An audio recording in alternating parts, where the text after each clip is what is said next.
Assalamualaikum warahmatullahi wabarakatuh.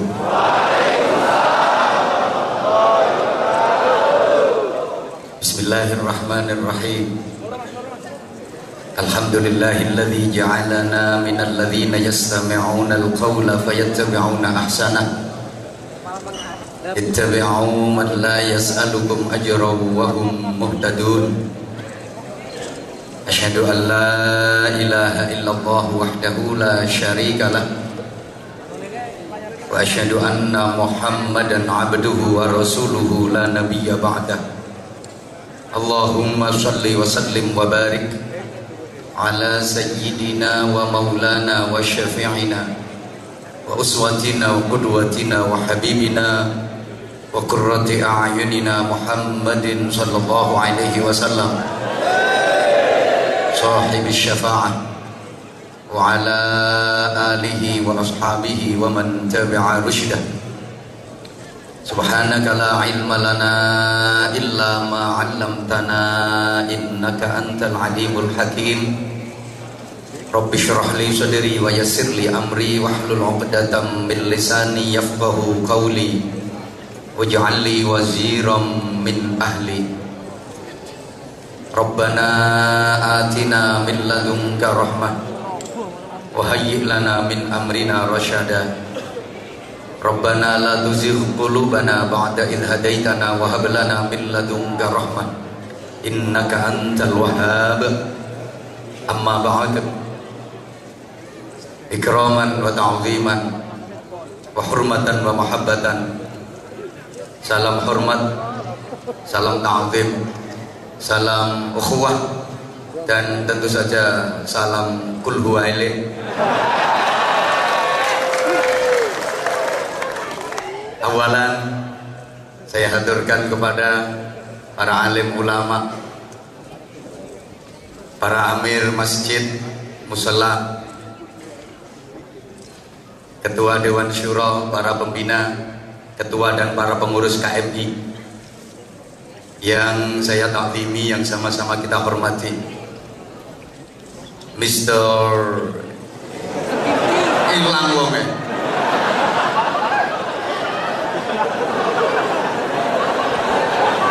Ras itu.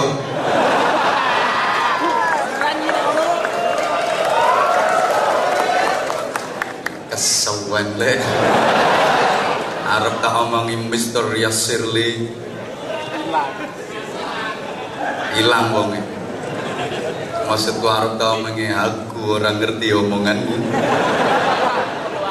Aku medendeng orang nyawang awakmu, tapi nyawang jilbab abang burimu.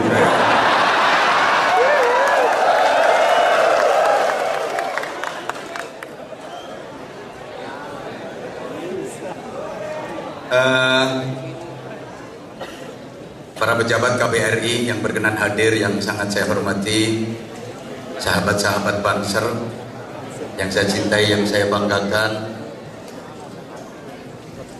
para ikhwan, para akhwat fillah yang saya cintai, yang saya hormati, rahimakumullah.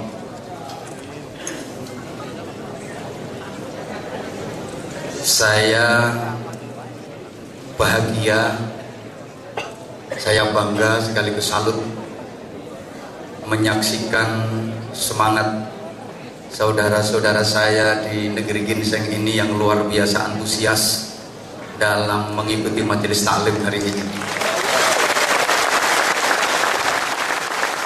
Subhanallah walhamdulillah wala ilaha illallah wallahu akbar. Tapi pertama saya terasa gimana gitu oleh MC Master of Ceremonial tadi.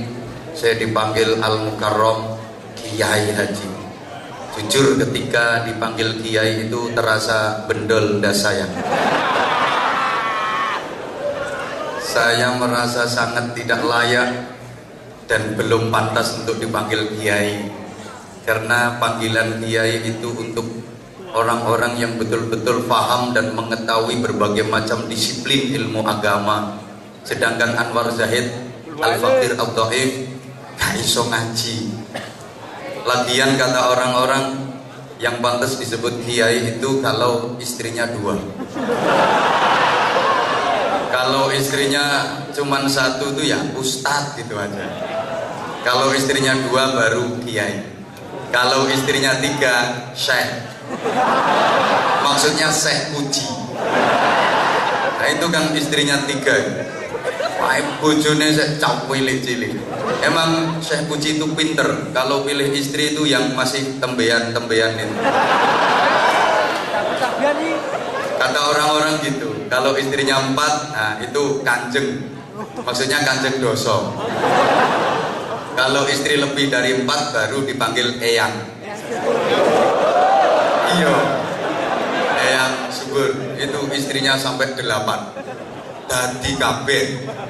Embuh, dia itu ikut imam siapa kurang tahu. Istri 8 masih jadi semua. Imam Maliki nggak boleh, Imam Hambali nggak boleh, Imam Hanafi nggak boleh, Imam Syafi'i nggak boleh, Imam Samudra wis mati. Makanya kasihan sampai guru bibine gempong untuk nentek. Kebanyakan istri. Saya pernah ditanya sama orang kenapa yang subur pipinya kempong untuk nentek, tak jawab kakean mentil.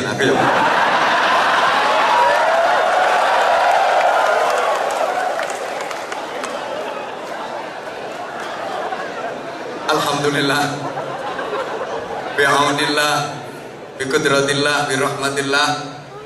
Saya yang dhaif Anwar Zahid bisa bersilaturahim, bermuajahah bersama saudara-saudara saya yang ganteng-ganteng, yang atas cantik-cantik, Masya Allah. Bahagia, bangga. Mudah-mudahan majelis yang kita ikuti hari ini benar-benar menjadi sarana turunnya rahmat Allah untuk kita semua, menjadi sarana turunnya hidayah untuk kita semua, sehingga hidup dan kehidupan kita benar-benar mendapatkan barokah dan ridha Allah Subhanahu wa taala. Hadirin hadirat, ikhwatal iman, jamaah sekalian yang saya cintai, yang saya hormati, rahimakumullah. Sebagaimana tema yang tertera dalam rangka milad Musholla Al-Iman Yongcheon, kok bener buka kok tulisannya mono. Pererat ukhuwah Islamiyah, tebarkan dakwah, sukseskan pembangunan Masjid Agung Daegu dan Kulhuwaile Keswen. Yang pertama, ukhuwah Islamiyah itu sebenarnya hanya merupakan istilah yang berlaku di tengah-tengah masyarakat dan memang diciptakan seperti itu. Ukhuwah itu artinya persaudaraan. Kalau ikhwah artinya saudara. Jadi ukhuwah Islamiyah itu artinya persaudaraan yang diatur oleh syariah Islamiyah. Persaudaraan yang diatur oleh undang-undang agama Islam. Dan memang bagi Allah agama itu ya hanya Islam. Mulai zaman Nabi Adam sampai akhir zaman, agama itu ya cuman Islam. Kalau dalam Al-Quran disebutkan ada Yahudi, Nasrani, itu bukan agama, tapi semacam sekte, semacam kelompok dari keturunan satu bangsa. Kalau agama bagi Allah itu ya cuman Islam. Jadi saya ulang, ukhuwah Islamiyah itu bukan hanya bermakna persaudaraan antar umat Islam saja, tapi lebih bersifat umum. Berarti rumah modelnya itu universal. Arase iso kuyo mek kuwi tok. Iku ngapalno suwengi yo. Bener boga. Sifatnya menyeluruh, mencakup semua persaudaraan. Bukan hanya persaudaraan antar umat Islam saja. Tapi sekali lagi ukhuwah Islamiyah, semua bentuk persaudaraan yang diatur oleh undang-undang undang-undang agama Islam, meliputi semuanya. Kalau hanya persaudaraan antar umat Islam saja, itu istilahnya bukan ukhuwah Islamiyah, tapi al-ikhwan al-muslimun. Sama orang ngerti bahasa Arab. Dan secara otomatis setiap umat Islam itu memang bersaudara.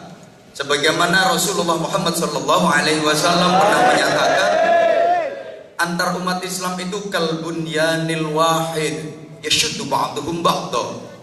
Umat Islam itu seperti satu bangunan yang satu dengan yang lain saling menguatkan, saling mengaitkan. Yang kayak bangunan ini. Jadi ada muslim beton, ada muslim semen, ada muslim pasir sing ireng-ireng, ada muslim kayu.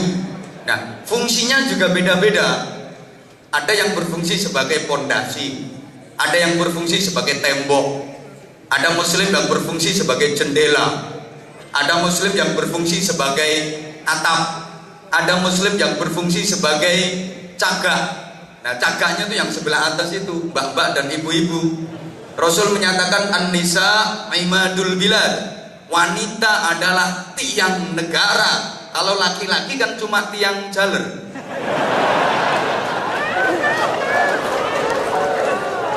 Jadi kalau Islam sudah menyebut dan mengatur ukhuwah Islamiyah, persaudaraan yang diatur oleh undang-undang agama Islam, maka sebenarnya gak perlu ada istilah ukhuwah-ukhuwah yang lain.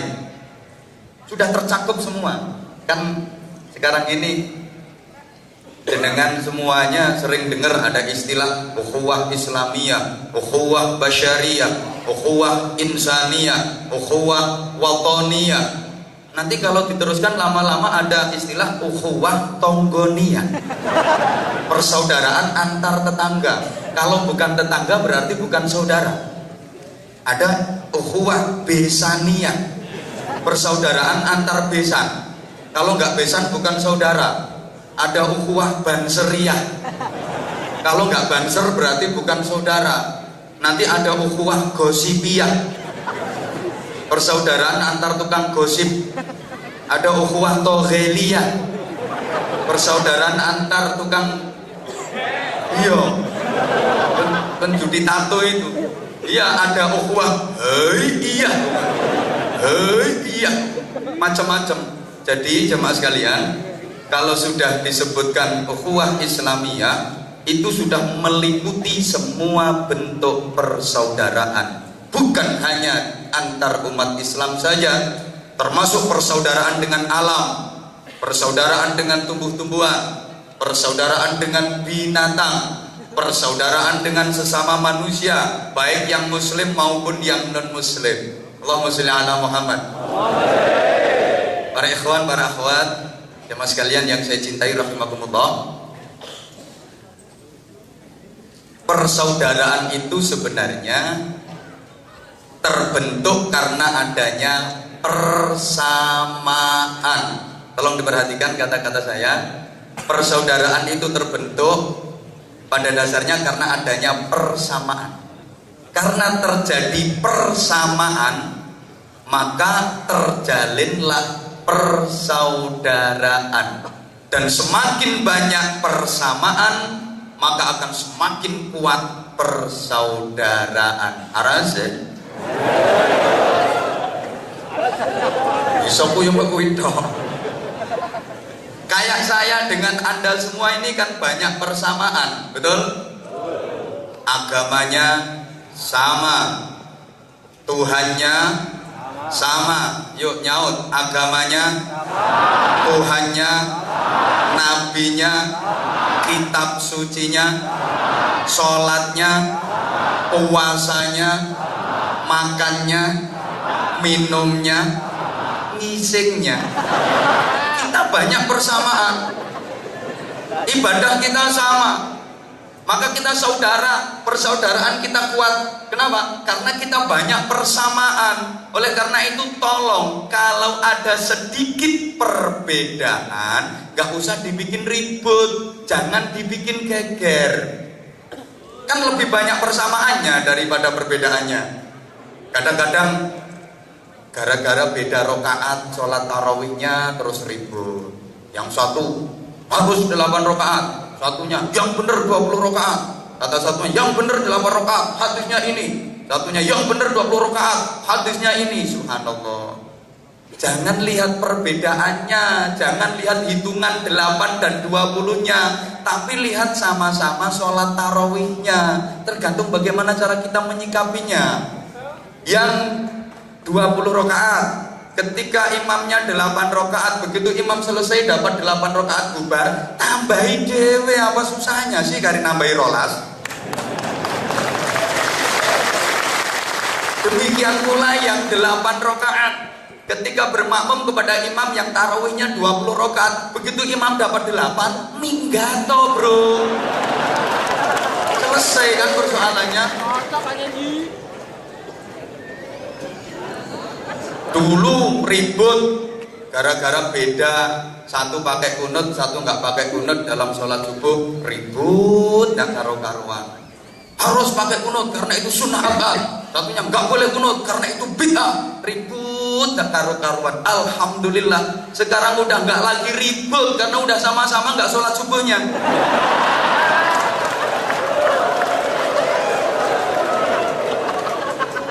Ya Allah. Saya pernah baca satu buku, ada seorang tokoh besar Muhammadiyah yang dalam ajarannya sholat subuh tanpa kunut. Beliau adalah almarhum Buya Hamka. Kenal? Ya harus kenal. Beliau tokoh Islam Indonesia yang luar biasa.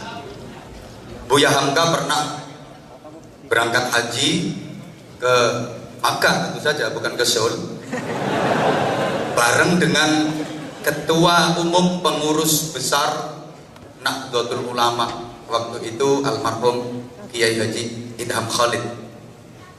Dan ketika itu berangkat haji masih pakai kapal laut, belum ada pesawat, masih pakai kapal laut berbulan-bulan. Di situ diagendakan, dijadwal untuk ngimami sholat jamaah di kapal. Hari pertama yang jadi imam jamaah sholat subuh itu Kiai Haji Idham Khalid. Beliau ketua umum pengurus besar Nahdlatul Ulama. Kiai Haji Idham Khalid jadi imam, Buya Hamka jadi makmum. Kiai Haji Idham Khalid ngimami sholat subuh itu nggak pakai kunut. Selesai sholat diprotes sama santrinya, Yai tadi sholat subuh kok nggak pakai kunut? Ya nggak pakai sujud sahwi, emang sengaja nggak kunut. Kalau niatnya mau kunut ternyata kok lupa sujud sahwi. Ini yang nggak pakai sujud sahwi, emang sudah niat nggak pakai kunut. Diprotes sama santrinya, kok nggak pakai kunut tadi sholat subuhnya? Apa jawab beliau? Di belakangku ada yang jadi makmum lebih tua dari aku. Beliau Kiai Haji Buya Hamka, beliau nggak pakai kunut. Maka aku sholat subuh saat ini nggak pakai kunut, yo sesuk kayak kunut. Sekarang pray dulu lah, menghargai orang yang lebih tua yang ada di belakang. Hari kedua yang jadi imam Buya Hamka. Buya Hamka itu tokoh besar Muhammadiyah, ngimami sholat subuh pakai kunut. Makanya sekali-kali Muhammadiyah itu kalau subuh ya pakai kunut. Ini makmumnya bingung, ini yang Muhammadiyah. Kata si makmum yang Muhammadiyah, katanya nggak boleh kunut, itu imam, itu tokoh kita, pemimpin kita kok pakai kunut. Bingung ini, akhirnya yuk kunut seperempat.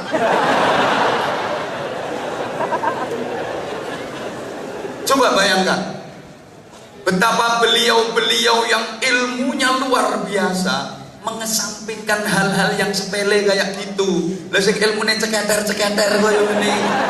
Kroco-kroco koyo ngene iki perkara ngono dienggo debat lho, Bro. Subhanallah, kadang-kadang soal lebaran aja ribet.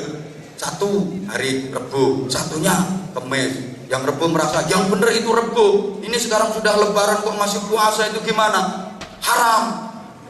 Beres sing Kemis, yang bener yang Kemis. Ini masih puasa kok.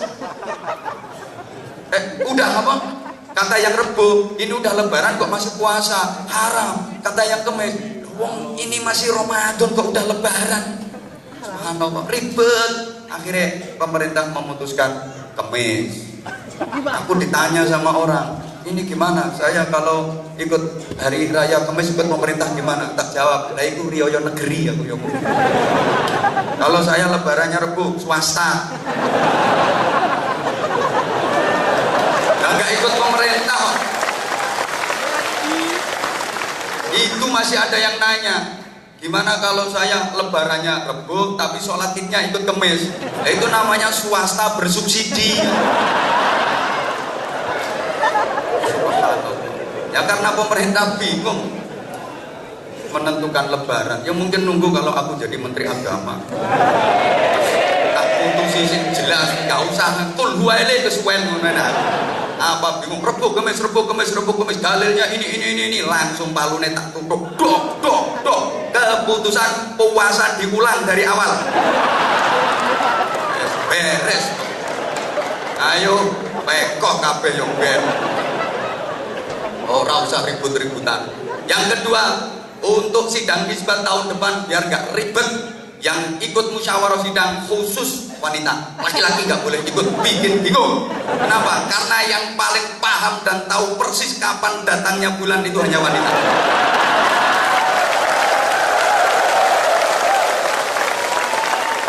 Allahu Akbar. Jadi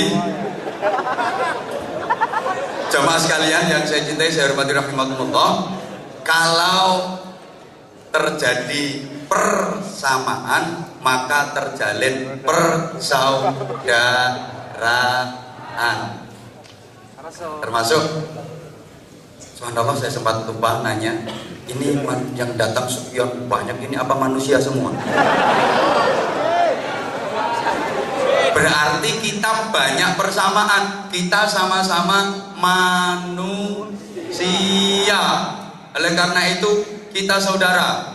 Bahkan dengan musuh pun Al-Quran menyebut sebagai saudara. Ada seorang nabi yang diutus ke kaumnya dan dimusuhi oleh kaumnya. Itu Allah menyatakan dalam Al-Quran sebagai saudara. Wa ila adin akhahum Huda. Dan kepada kaum Ad Allah mengutus saudara mereka yaitu Nabi Hud. Padahal kaum Ad sangat memusuhi Nabi Hud. Seumur hidup Nabi Hud selalu dimusuhi oleh kaumnya, tapi Allah menyatakan dalam Al-Quran sebagai saudara. Wa ila Samuda akhahum Shalihah.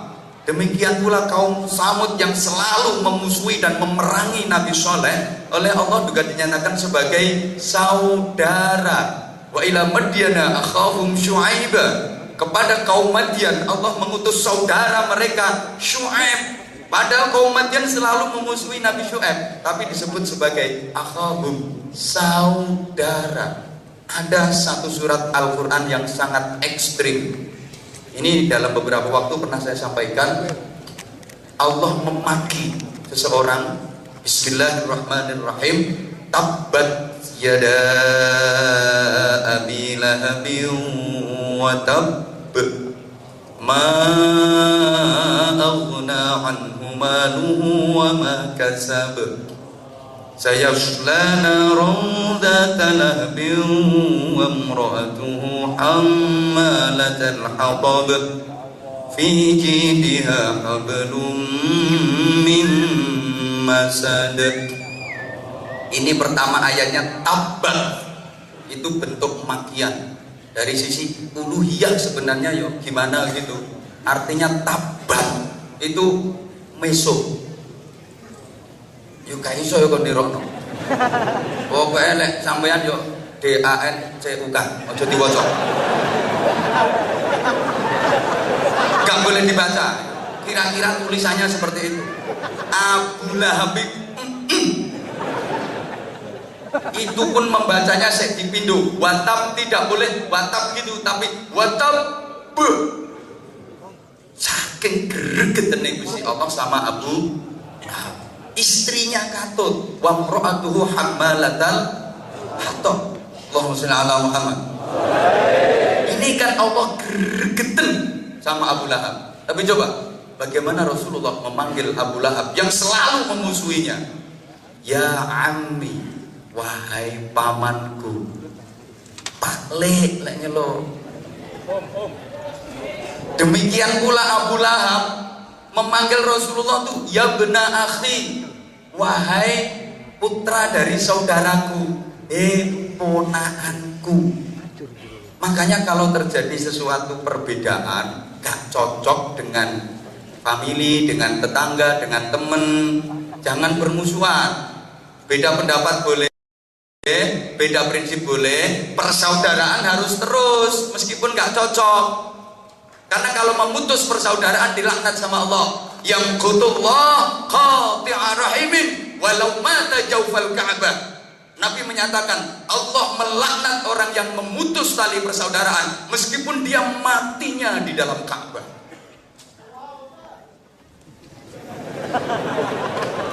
Subhanallah. Dalam hadis lain la yadkhulul jannah qati'ur rahimin. Orang yang memutus tali persaudaraan selamanya nggak bisa masuk surga. Makanya ketika misalnya dengan keluarga kok tidak cocok, nggak apa-apa. Saya memang nggak cocok sama dia, tapi dia paman saya. Saya memang nggak cocok sama dia, tapi dia bibi saya. Anak itu emang nuwakal, aku nggak seneng, tapi dia keponakan saya. Jangan kok kak dulur-duluran ya wis. Apalagi sampai ada yang keliwat, kak dulur-duluran gak paten. Lambene wong Jawa biasanya kayak gitu. Orang Abu Lahab saja yang bencinya kepada Rasulullah luar biasa, manggilnya masih ya bena akhi, keponakanku. Maka kalau ada nggak cocok sama teman, nggak cocok sama keluarga, nggak cocok sama tetangga kok gak tonggo-tonggoan, gak konco-koncoan, gak paten, berarti dia lebih jahat daripada Abu Lahab. Masya Allah. Maka ketika surat Tabat itu turun, ada seorang sahabat kalau nggak salah namanya Ibnu Nuaim. Itu saking gregetannya sama Abu Lahab, dia mikir Allah saja gregetan sama Abu Lahab, saya juga ikut gregetan. Dia itu setiap saat wiridannya itu tabat. Sak lungguhan ini mau tabat bang saya, sambil bawa batu. Setiap tabat ya dah Abu Lahab, ini batu ditempelno. Niat ngepruk ndase Abu Lahab. Berarti tabat ya dah Abu Lahab. Begitu sampai istrinya Abu Lahab, wamro'atu, ini batunya dikerepes-kerepes, diunyet-unyet, niat ngerepes apa nih?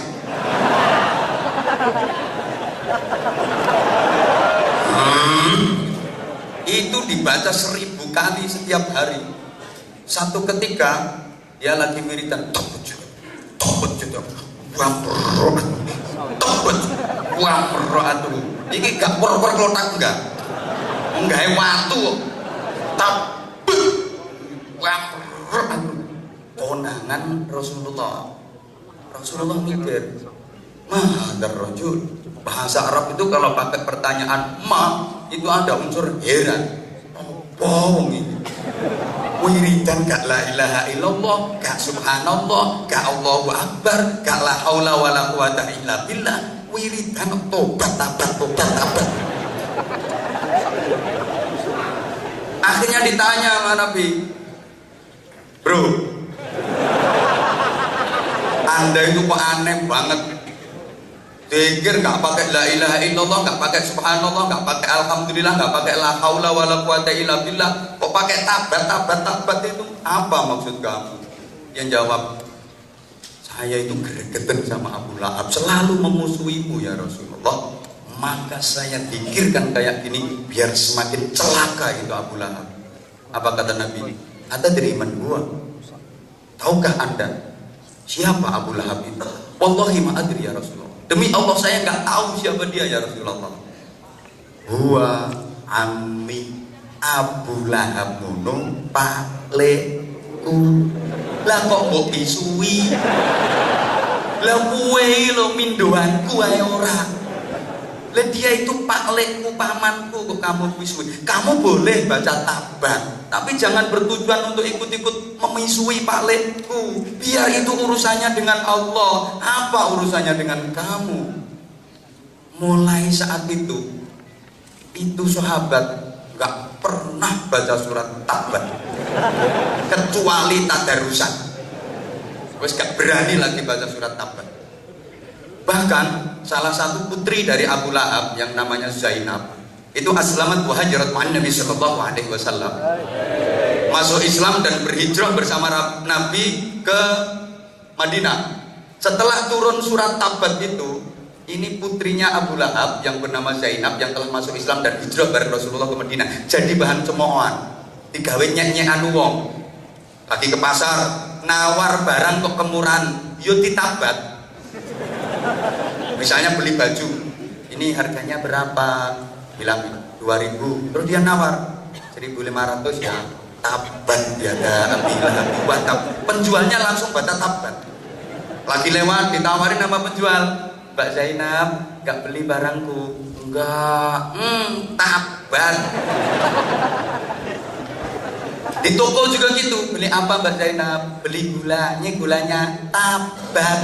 Subhanallah, dia bersedih. Mau marah kok ayat Quran, mau nggak marah bapak ditabat-tabat terus. Subhanallah, mau marah itu ayat Quran, mau nggak marah kok bapak. Iya, kalau tabat dibaca di masjid, di musola, no pasar tabat, no toko tabat, no warung tabat, di mana-mana tabat. Kemudian dia menangis, madul kepada misanannya, sepupunya yaitu Rasulullah Muhammad SAW. Ya Rasulullah, ma balu auladil kufar ghairi, bagaimana dengan anak-anaknya orang kafir selain saya? Kan banyak yang bapaknya kafir, banyak di antara sahabat-sahabat itu yang ibunya kafir, bapaknya kafir. Tapi kenapa yang ditabat kok cuma bapak saya? Yang lain kok gak ditabat? Apa sikap Rasulullah? Oke Zainab, kalau gitu besok sholat zuhur kamu sholat di barisan yang sekiranya aku bisa melihat kamu. Siap. Begitu jamaah sholat zuhur, ya Zainab itu yang berada di barisan depan, pakai pakaian yang mencolok, biar Rasulullah bisa menengeri, meniteni. Selesai sholat jamaah Rasulullah, Zainab terus berdiri. Zainab ta'al, Zainab kemari. Ya Rasulullah. Zainab berdiri di samping Rasulullah. Kemudian Rasulullah bersabda, Alihi bintu Ami, ini putrinya pamanku. Rasulullah nggak mengatakan hadihi Zainab binti Abi Lahab, enggak.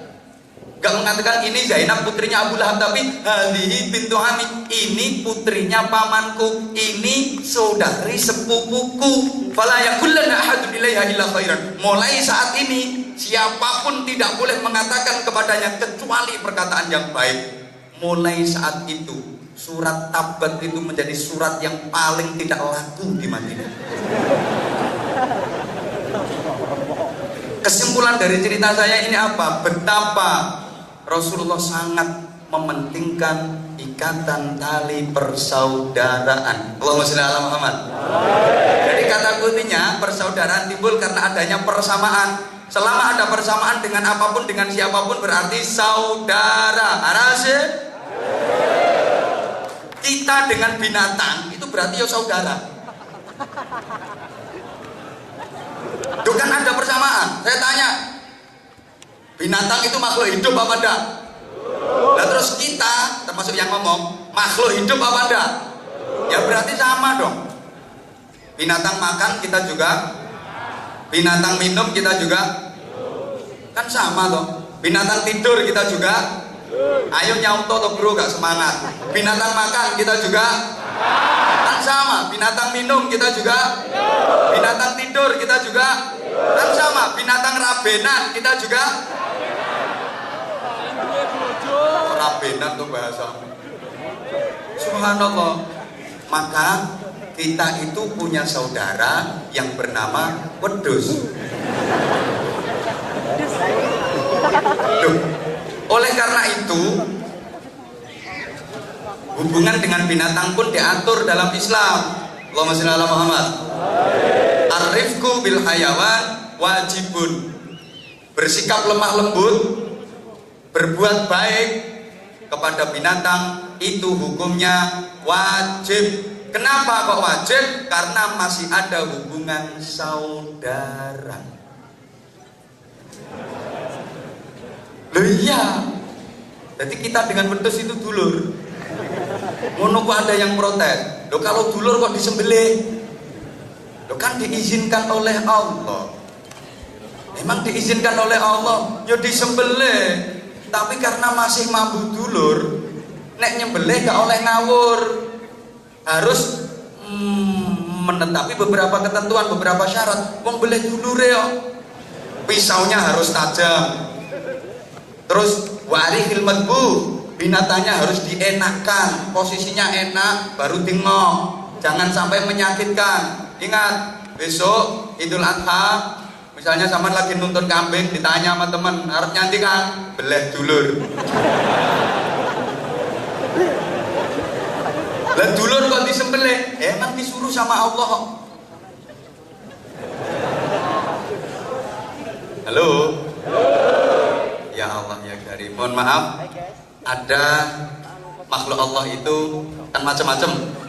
Ada makhluk yang punya akal, nggak punya nafsu. Namanya malaikat.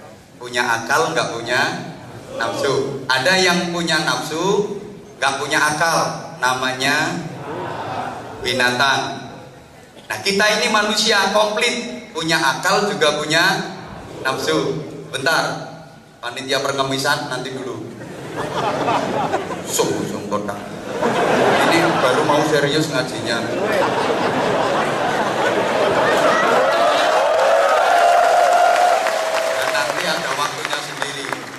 Satu, ada makhluk Tuhan itu yang punya akal, nggak punya nafsu, namanya namanya malaikat. Maka malaikat itu cerdas. Kalau nggak cerdas gimana, Bang? Akalnya itu untuk menampung firman, sehingga malaikat itu hanya punya akal tapi nggak punya nafsu. Maka malaikat semuanya jujur, malaikat semuanya baik, emang nggak punya nafsu. Malaikat Jibril nggak pernah korupsi ayat. Misalnya disuruh sama Allah, ini sampaikan ayat ini kepada Nabuah, lihat ini ayatnya bagus, nggak usah sampaikan pek dewe ae, gak ono. Sing korupsi ku mbok sapa ngono. Kalau malaikat Jibril nggak pernah seperti itu. Malaikat Mikael nggak pernah salah dalam membagi rizki. Rizki untuk sampean nggak mungkin salah ke ini Amir Musola. Demikian pula rezekinya Amir Musola nggak mungkin keliru jatuh ke sampean. Malaikat Mikael nggak pernah salah. Yang suka salah itu panitia pengajian.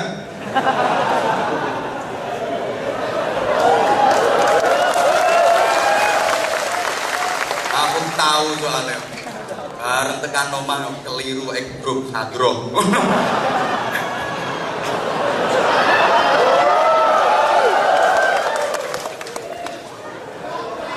Nah, semua orang itu rezekinya udah diatur sama Allah, dan malaikat Mikael yang bagian menyalurkan sebagai penyalur rezeki nggak pernah salah. Wis ono jatahe dhewe-dhewe. Setiap orang ada jatah rezeki masing-masing. Kerja itu hanya bagian dari ikhtiar. Jangan dipikir kalau kerjanya keras pasti rezekinya banyak. Belum tentu. Wong loro nemen nih lho. Loro nemen wis gak iso apa-apa karep.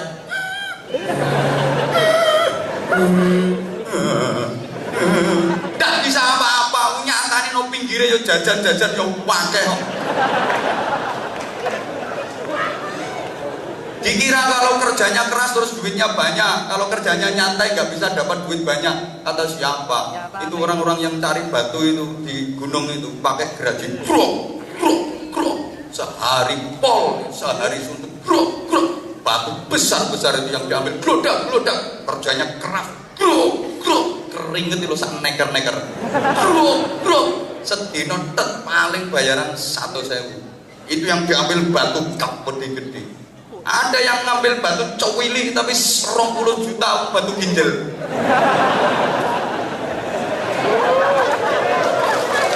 Batu ginjal wes. Oke. Terus malaikat Malaikat Israel juga gitu. Gak mungkin salah nyabut nyawa, gak mungkin salah sasaran. Misalnya ini sebagian dari Amir musola ini ada yang itu baju putih itu misalnya, loh, dicabut nyawanya kok 2 bulan lagi, nggak gue, nggak mungkin salah. Terus sampean misalnya besok dicabut nyawanya, ya besok. Saya misalnya 90 tahun lagi, ya Israel nggak mungkin salah. Karena malaikat itu nggak punya nafsu, maka malaikat nggak pernah dosa. Jadi malaikat itu ada apa ya? Ada dosa kayak apa itu nggak kepingin lah malaikat itu. Teman pernah dengar ada malaikat minum ciu? Ambo ono bokong kau wedi malaikat itu serang ujung lere. Sing biasa pelora-pelora apa to ngamun. Loh iya emang malaikat itu udah punya nafsu, dia hanya punya akal. Sehingga malaikat itu ya gak tahu gojlok-gojlokan, tahu tugasnya masing-masing. Misalnya malaikat Jibril lagi lewat, tahu malaikat Israfil yang tugasnya niup trompet itu. Jibril yang gak pernah gojloki, pel. Arab tahun baruan kok nggo trompet. Udah. Gue emang gak punya nafsu, hanya punya akal. Saya tanya, tolong dijawab. Halo. Aku takut jawab ya. Taman seneng di kenal wong, ambek kenal malaikat nu seneng di. Hah? Seneng kenal wong. Wong karo malaikat lebih mulia wong, lebih mulia manusia daripada malaikat. Malaikat pantes gak pernah dosa. Emang gak dikasih nafsu. Gak duwe birahi, gak duwe nafsu. Ketok wong untung mulus-mulus putih-putih. Kebelah seorang ngiler. Enggak duwe nafsu. Balik sampean yang ngurus cewek Korea sing sak mene-mene. Masale ngadeg ke malah ngene. Ya Allah, ya Allah. Satu, udah. Yang kedua, cukup dah ini waktunya nanti. Ya tolong nyumbang biro ini. Ini kono lelangan ya. Dua, kalau binatang itu punya nafsu tapi nggak punya akal, maka kehidupan binatang itu yang monoton. Dia hanya punya nafsu tapi nggak punya akal. Maka dalam dunia perkewanan nggak ada perkembangan, nggak ada kemajuan. Suruh bikin pakaian nggak bisa, makanya sampai saya gak ono pedet kantokan nggak ono. Dalam dunia binatang itu nggak ada kemajuan, nggak ada perkembangan. Siapa yang pernah WhatsAppan sama garangan? Facebookan ya ndak iso. Jadi cet panggah mulai dulu sampai sekarang sampai kapanpun kehidupan binatang itu ya kayak gitu. Suruh baca aja nggak bisa. Emang sama Allah dibikin seperti itu. Kalau binatang bisa baca, gawat. Misalnya ada kambing bisa baca. Wih, anak kambing lagi lewat di depan warung. Situ ada tulisan jual sate kambing muda. Nangis terus.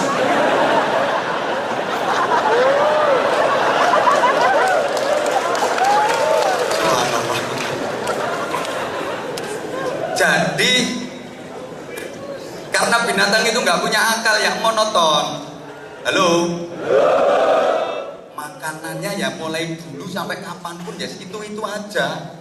Kayak jaran, sapi, wedhus, itu panganannya ya suket mentan. Sampai kapanpun ya suket mentan, karena dia nggak punya akal. Yang kok gak berpikir sekali-kali kayak sop damen.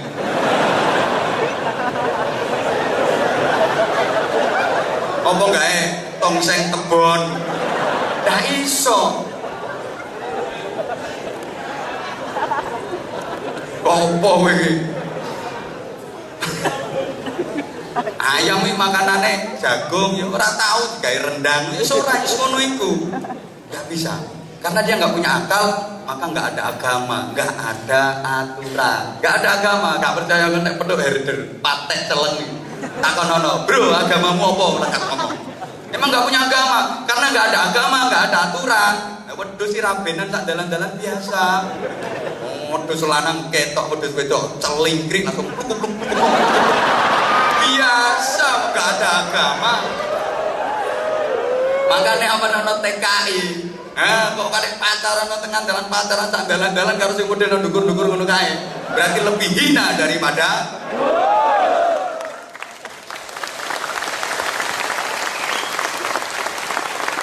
para wedhus-wedhus sekalian yang saya hormati. Subhanallah. Lah namanya wedhus gak punya akal loh. Dia kencing sak dalan-dalan biasa, gak ada agama, gak ada aturan. Ngoyo tur. Mari wis gak ada cewek. Ngono kadang-kadang ditiru karo wong. Ngoyo yo tur tanpa cewek. Ceweknya pakai obat, maksudnya obat tabit.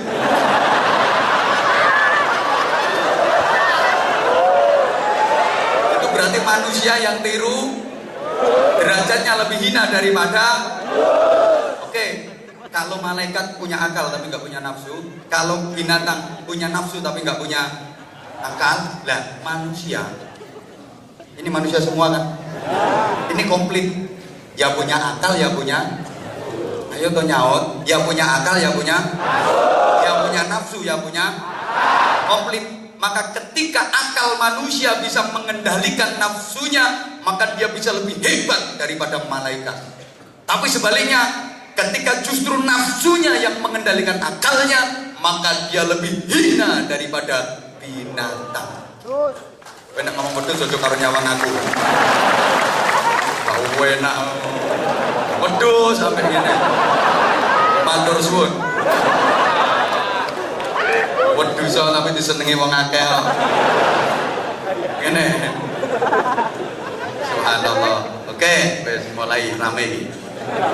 Maksudnya materi ini. Tapi dilungkas tarian infak.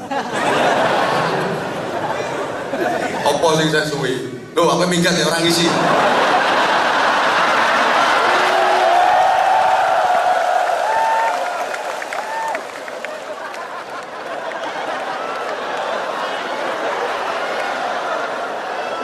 Ya wis, nek kudu ngoyo. Tapi cewek lho ya. Kok pas gak cewek kok, lagi berarti kayak contoh dipraktekno. Ojo rame-rame sana sing dukur. Wes, iku bisa. Dan kalau akal manusia bisa mengendalikan nafsunya, maka manusia bisa lebih hebat daripada malaikat. Kenapa? Karena akalnya divariasi dengan keindahan nafsunya.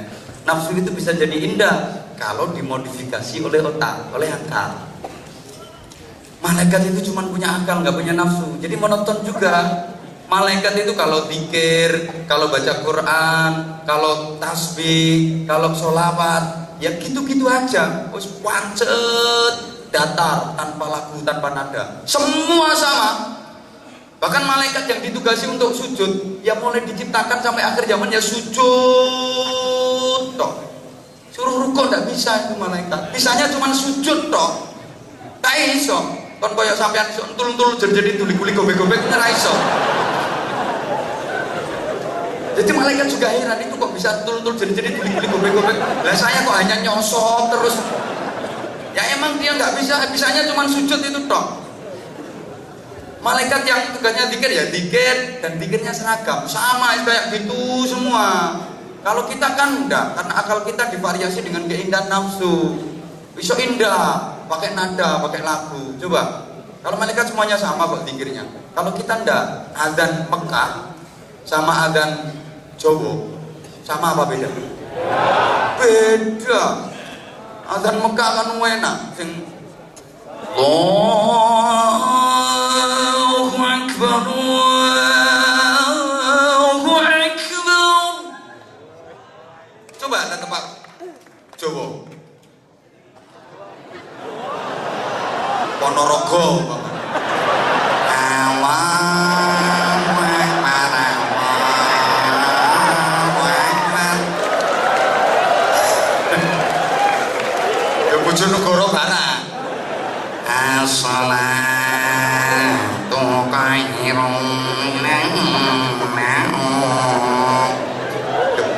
adanya aja udah beda-beda.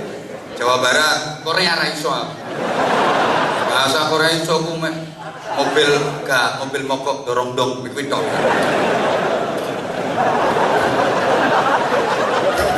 Liyane gak iso. Adanya beda-beda. Hayya 'alal falah.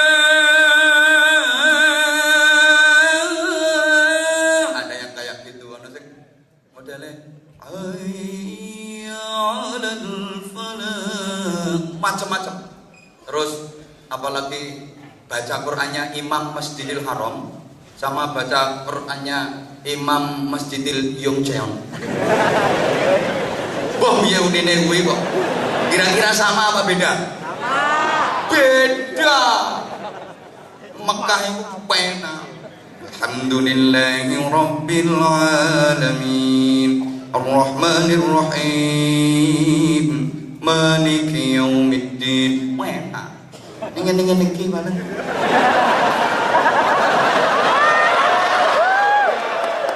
Ayo manggelo tak dukno pisan. Nek di loke ngene iki merupakan spirit motivasi. Aku kudu enak saiki ngaji. Semangat. Tuntuni biasa. Saya dulu juga gitu di loke. Ceramah kok kayak gitu. Saiki iso tekan Korea.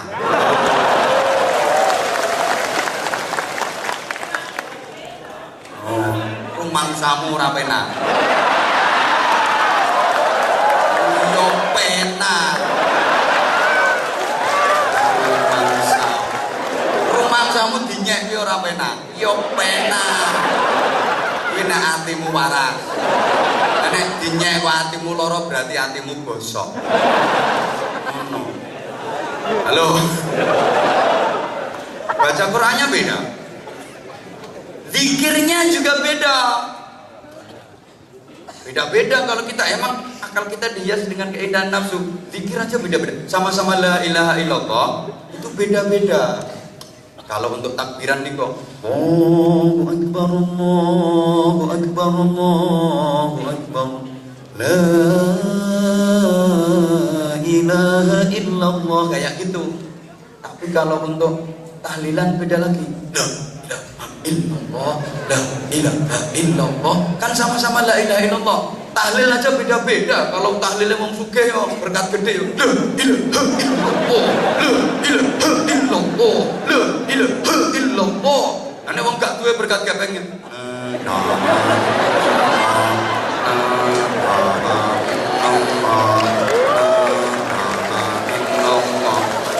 Beda. Ono maneh sing modele la ilaha illallah, la ilaha illallah, la ilaha illallah, Muhammadur Rasulullah, la ilaha illallah, la ilaha illallah. Sono sambutane. Mari sama-sama jenazahnya almarhum Mbah Suripto kita antar ke makbarah. La ilaha illallah, la ilaha illallah. Zikirnya beda-beda. Sama-sama la ilaha illallah, lagunya seje-seje. Sholawatnya beda-beda. Ini manusia. Indonesia luar biasa. Banyak grup-grup sholawat. Fans-fans sholawat luar biasa. Seweneng aku bangga dengan Indonesia. Bahkan sholawatnya bukan hanya Allahumma sholli ala Muhammad. Ngantek padang bulan, padangi koyo lino, ambek terbangan. Malaikat apa iso ngomong? Rembulan sing awe-awe. Apa tuman kowe bulan kok awe-awe? Subhanallah. Canggih. Wong Jawa canggih. Indonesia canggih. Allahumma sholli ala Muhammad. Biar sekarang dikatakan bid'ah macam-macam dilok-lok, mau sering saya sampaikan. Sholawat ya sholawat, ngapain sholawat kok yang padang bulan, yang pakai ngeplaki terbang macam-macam. Kuping keri krungu asline. Tapi tak bilangin orang-orang itu lek dilok ngapain ngeplaki terbang, jawab timbang ngeplaki ndasmu. Ya bener. Nyatanya akhlaknya ya api-api kok. Pernah dengar ada tawuran antar grup sholawat? Ndak ono. Ono grup sholawat kok ngombeni ciu. Ndak ono. Akhlaknya api-api kok. Senengane musil lah. Aminnya juga beda-beda. Amin itu beda-beda. Kalau malaikat amin itu sama, seragam. Makanya ketika sampean sholat berjamaah, tahu jamaah apa ora apa teman jeburis-jeburis. Tapi insya Allah akeh manusia-manusia yang insaf ini. Mari kita. Iki jangan parjait masuk jeburis-jeburis ini digelem teko. Ora ngira. Ora mungkin. Rumangsamu gelem teko. Ayo ora ngarah teko. Sakingane sing ngaji padha jemburise. Dan ketemu bolone makane gelem budal. Allahumma sholli ala Muhammad. Subhanallah. Siapa yang sholat berjamaah ketika imam selesai waladhdallin terus baca amin kok bareng dengan aminnya malaikat, diampuni semua dosanya. Malaikat itu aminnya wis ngono iku modele kayak gitu, enggak variatif. Nah kalau kita kan ya tergantung lagune imam toh. Nah imam lagune waladhdallin amin. Lah nek imame waladhdallin malaikat ra ngira iso ngomong ngono. Kadang-kadang ngono amin amin amin. Kemudian cilik-cilik sing asem. Perkara imame kesuwen. Sama-sama amin itu mengamini doa itu lagunya juga beda-beda. Kalau doanya mantep kayak Ustadz siapa tadi? Itu ya amin amin amin amin ya Allah amin. Adek dongane singkat. Coba dongane ketahuan. Seorang ngerti karepe ndonga sak kaitane amin amin amin mantep. Suwe-suwe mudah mudun tangan. Amin. Nah, lama-lama gak kuat nyonggot tangan tumpang nang dhuwur pupu ambek itu.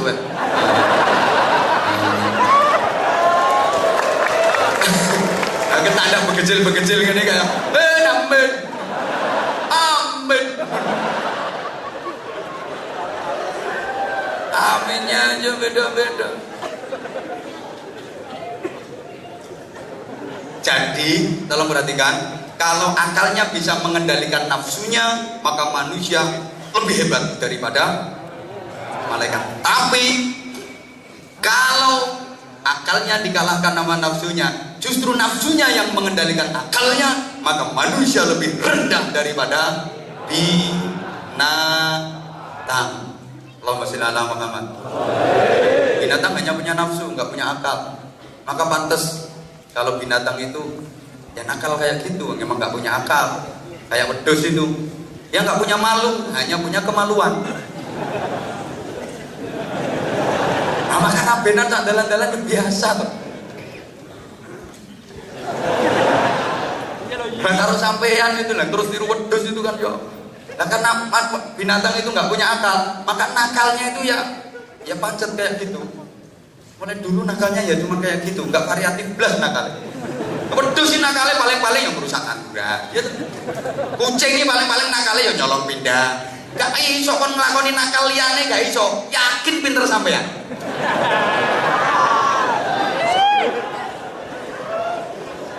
Tikus sih nakalnya ya wis merusak pari. Ngono iku. Nggak variatif sama sekali, nakalnya ya cuma seperti itu. Cuman pernah dengar ada kambing jadi tersangka, kucing terus ditangkap KPK. Dah ono. Kamu pernah dengar? Hoi, ono wedhus nyolong sepeda motor. Ono, sing nyolong kuwi koncone. Iya, wedhus gak tahu nyolong. Sehingga ketika manusia akalnya sudah dikuasai oleh nafsunya, nilainya lebih rendah daripada binatang. Larang kewane. Aku kan pernah nyampein, wong gendeng ambek sapi gendeng larang. Larang sapi gendeng. Sapi gendeng muncul koyo anak. Ayo sapa iso ngenekno? Hodak-hodakan. Seletik sapi rapopo tangi maneh hodak kenek ngepek. Jajal paling musik gendeng muncul.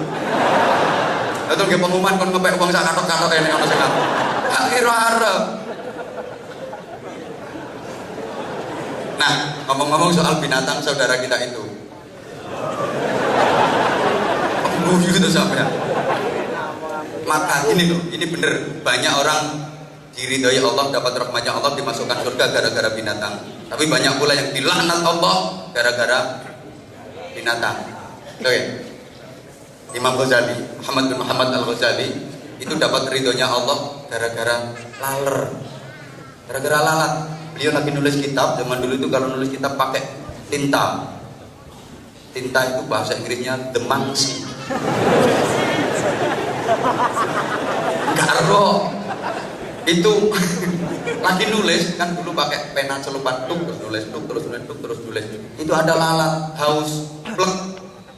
Subhanallah. Ini lalat sud nyedot ini tinta diminum. Ini Imam Ghazali berhenti nulisnya, nunggu sampai lalat ini kenyang.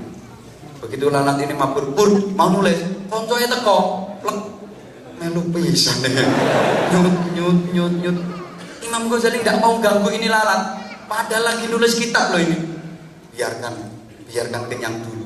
Ya diem, bahkan nggak gerak, takut kalau gerak nanti lalatnya sungkan, terus mabur. Apa ini haus, ini kenyang, mabur. Mau dicelupin, tekon nih koncone, pleng, suwengi lo nggak nulis. Perkara laler lo gentenan, mau laler biasa, mau laler nggak biasa. Lo gara-gara welas sama laler itu, dirahmati Allah, dapat ridhonya Allah. Masih ingat kisah seorang perempuan, mohon maaf, nakal, yang istilah kerennya pelacur, tempeli alat mancur, WTS pada titip senjata itu. Katanya orang-orang balon yang bayar dapat kelon itu kan ada itu perempuan nakal, dia habis melayani entah dapat berapa laki-laki, kecapean melaku saya sampai heke menengok bayang ke di tengah padang pasir dia jalan panas karu-karuan, tengah padang pasir haus lapar, hampir semaput dia, hampir nggak sadarkan diri, saking laparnya, saking hausnya. Kuasanya Allah, di tengah padang pasir itu ada satu pohon yang rindang. Dia tertatih-tatih berjalan ke situ. Di bawahnya itu ada lowongan. Apa bahasa Indonesianya ini ya? Lubang itu terus seling gak kok ya. Dan di lowongan itu ada air, ya semacam sumber kecil itu loh. Ada air. Sok meneng dia. Ini aku bisa minum. Yang mau ngambil air itu untuk diminum, itu di samping sumur itu ada anjing. Sorry, aku ngomong anjing kalau nyawang sampean ya. Itu kejet kosel-kosel karena kehausan hampir mati. Kemudian dia lepas sepatunya, dia turun ke lubang itu, dia ciduk air. Ya, yang penting sampean paham lah wis. Dia ciduk air itu dan diombekkan. Diminumkan ke anjing yang lagi kecil-kecil yang kosel-kosel tadi. Begitu dapat minum, ini anjing terus seger lari, dia ngalak tidak minum demi kasih minum anjing. Diterima tobatnya sama Allah, diridhoi Allah gara-gara ngekei ngombe asu. Apa maneh ngekei ngombe aku?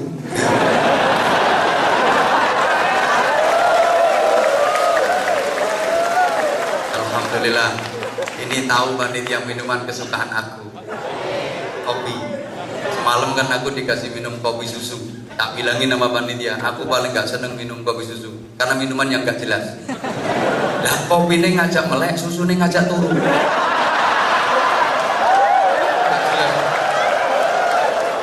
Nah, kalau ini kan jelas memang ngajak melek. Bismillahirrahmanirrahim.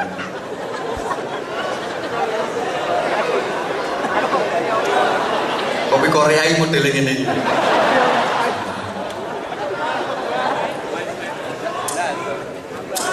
Oke. Jadi banyak orang yang dirahmati Allah, diridhai Allah karena binatang, gara-gara binatang. Allahumma sholli ala Muhammad. Sama sekalian rahimakumullah, zaman Bani Israel itu ada seorang ulama besar. Dia lagi jalan, dicopot semut kakinya, cedik, tersinggung, ulama dicokot semut, semut wani nyokot ulama. Dia tersinggung, semut asem ini. Semut itu berani-beraninya nyokot sikilnya ulama. Dia marah, akhirnya ambil pelepahnya kurma itu, bahasa Jepangnya debelara. Ambil yang kering itu, terus dibakar itu. Omae semut itu dibakar. Dia langsung dapat teguran keras dari Allah. Kamu berbuat dolim. Kenapa ya Allah? Lawang yang gigit kamu cuman semut satu, semut sak kampung kok bakar semua itu. Saya nyokot ini semut siji, lo kok semut sak kampung kok obong kabeh. Yang kedua, yang berhak menghukum pakai api itu cuman aku, yang lain nggak boleh. Akhirnya dia gara-gara dolim sama semut itu dihukum Allah, suruh tobat sampai 3 bulan terus menerus baru diterima tobatnya. Jadi banyak yang dapat ridha Allah karena binatang, banyak yang dimurkai Allah juga karena binatang. Allahumma sholli ala Muhammad. Ada seorang perempuan yang masuk neraka gara-gara kucing. Dia habis goreng pindang, kalau cerita zaman sekarang kayak gitu, habis goreng pindang, pindangnya ditolong kucing. Dia marah, itu kucing dikejar-kejar, ditangkap terus dikerangkeng, beberapa hari gak dikasih makan sampai kucing itu mati kelaparan. Dia dimasukkan neraka gara-gara kucing. Ya Allah, emang kadang-kadang antik kayak gitu. Pernah dengar ceritanya Imam Hatim Al-Asyam, namanya Kiai Hatim Al-Asyam, itu julukan yang tuli, sebenarnya nggak tuli, ulama atau tuli, enggak. Itu dia diangkat oleh Allah jadi wali. Ceritanya kan gara-gara gini. Hatim Al-Asyam itu punya toko, kalau zaman sekarang ya kios, toko peracangan itu, punya toko peracangan. Nah satu ketika ada seorang cewek yang cantik, payu, dorong kene nanti yo. Oh kamu, bukan aku mbak, saya ngomong ini loh, kroco-kroco itu saya ngomong. Tak ono jare pelecehan ayu-ayu ning ngono. Saiki ayu bol atau pandokono enggak ro aku. Ini dia, ada seorang cewek cantik mau ke toko mau belanja. Waktu itu habis hujan. Lagi jalan di depannya toko. Terpeleset ini perempuan. Srek, doprok, klaksone munyi. Suaranya keras karena memang bokongnya agak gede. Kan volume entut itu tergantung ukuran bokong. Semakin gede ukuran bokong, semakin keras volume entutnya. Kalau bokong cilik ya lagi bokong gede. Lah ini perempuan habis rujaan, habis makan pete lah, sabune gak enak. Mambune bel-bel, selemut-selemut, selendep-selendep dak karo-karuan. Karena dia begitu dobrok, prok terus baunya ndak karo-karuan. Subhanallah. Ini Hatim ya tahu, tapi dia berusaha untuk pura-pura tidak tahu. Kemudian setelah ini perempuan bangkit, wisin, wajahnya ditutupi. Bayangkan ada perempuan cantik kentut di depan kiai. Ya wisin pol tuh, ngentut nang ngarepe kiai. Misalnya kayak mbak-mbak ngentut nang ngarepku. Nek nang ngarepmu ya biasa. Karena kamu layak untuk dipentut. Ya wisin, malu dia, wajahnya ditutup. Ini Hatim pura-pura. Terus dia nanya, Imam Hatim, beli apa mbak?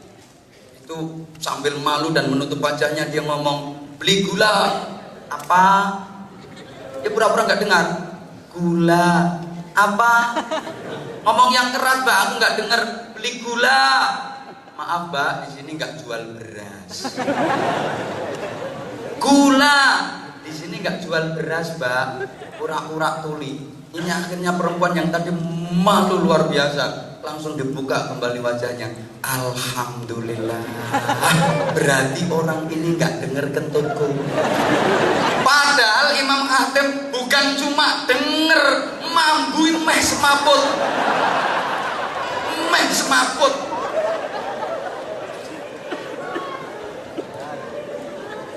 Tapi karena dia menutup kemaluan, kok menutup kemaluan?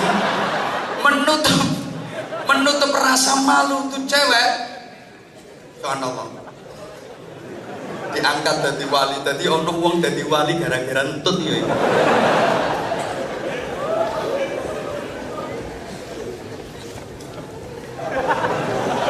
Modelmu kok gak percaya itu. Ini serius iki. Guyumu gak enak ngono.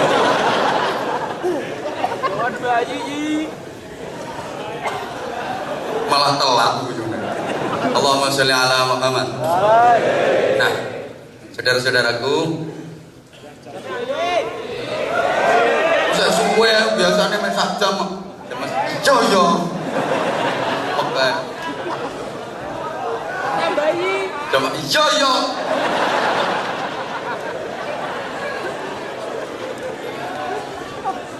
Teman sekalian yang saya cintai, yang saya hormati rahimakumullah. Ngangi aku tuh kene. Numpak pesawat ora melok nukono tiket ngono. Sing nukono tiket iki lho meneng ae. Ora melu numpak kaya rewel banget.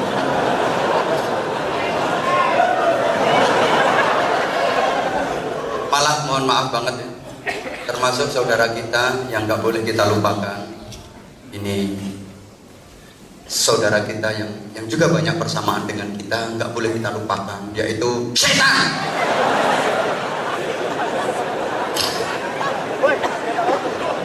Kaget yo ben. Kita dengan setan itu mampu dulur. Biasanya orang kalau digituin itu marah, malah seneng ya. Padahal dulurnya teman berarti. Loh iya. Loh kita sama setan itu ya punya persamaan. Ya sama-sama makhluk jelas. Sama-sama makhluk jelas. Binatang juga makhluk, setan juga makhluk. Ya tumbuhan juga makhluk, jin juga makhluk. Tapi manusia kan yang paling baik, paling bagus dari makhluknya Allah. Makanya ada lagu makhluk Tuhan paling seksi. Kamulah makhluk Tuhan yang tercipta yang paling seksi. Lu bojone kancaku.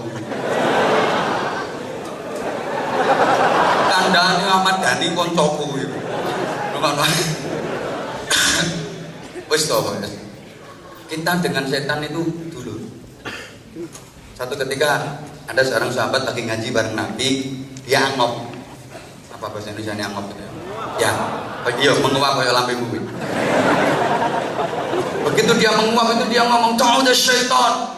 Kurang ajar ini setan. Sambil ngomong, kurang ajar setan. Langsung ditegur sama Rasulullah. La taqul kadzalik. Kamu jangan bilang gitu. Kamu jangan memaki setan. Karena memaki itu pekerjaan setan. Lah kamu kok memaki? Berarti kamu melakukan sesuatu yang itu merupakan pekerjaan setan. Walakin ista'in billah minasyaitonir rajim. Tetapi kamu mintalah perlindungan, mohonlah perlindungan kepada Allah dari godaan setan. Jadi kita itu gak bisa mau melawan setan, itu gak bisa. Kita cuma punya hak untuk mohon perlindungan kepada Allah dari godaan. Lalu sampean kok mau melawan setan, jelas gak bisa. Setan itu selama hidupnya punya prestasi dan reputasi yang luar biasa.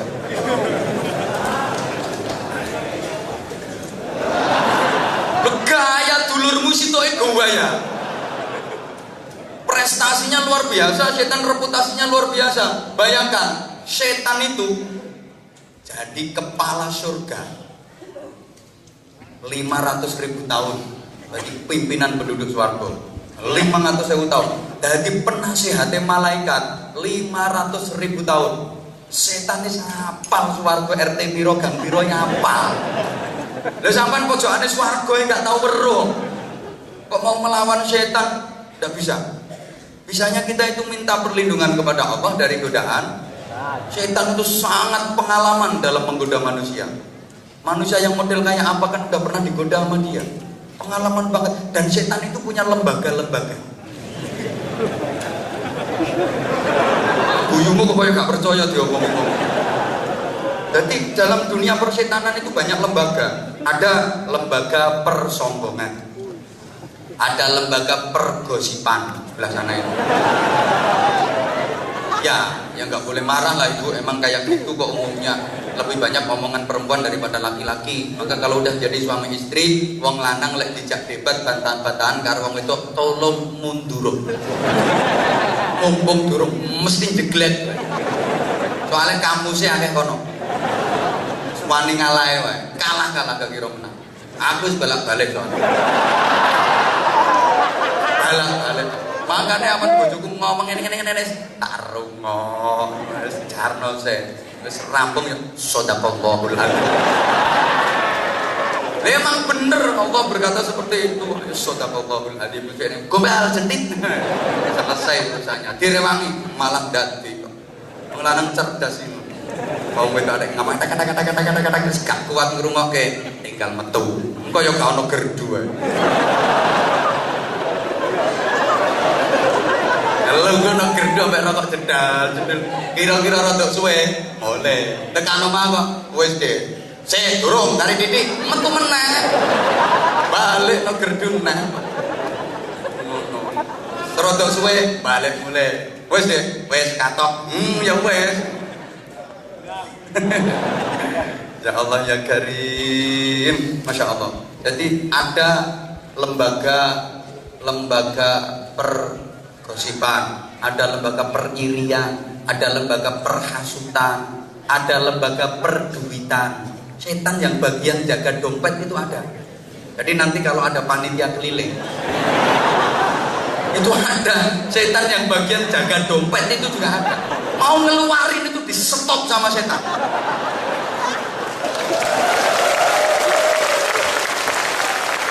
Maka nanti kalau panitia keliling ya nggak ngasih, berarti itu temennya. Bukan hanya itu, kalau dia di stop kok masih tetap dia ngambil, itu setan nggak kalah trik. Setan masih punya trik. Mau ngeluarin yang gede sama setan dibalik kayak ojo gede-gede.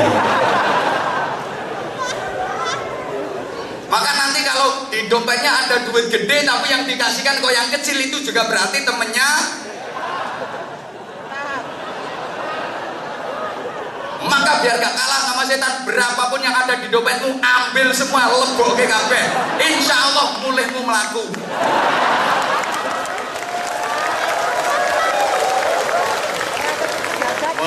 Mulai ngemis.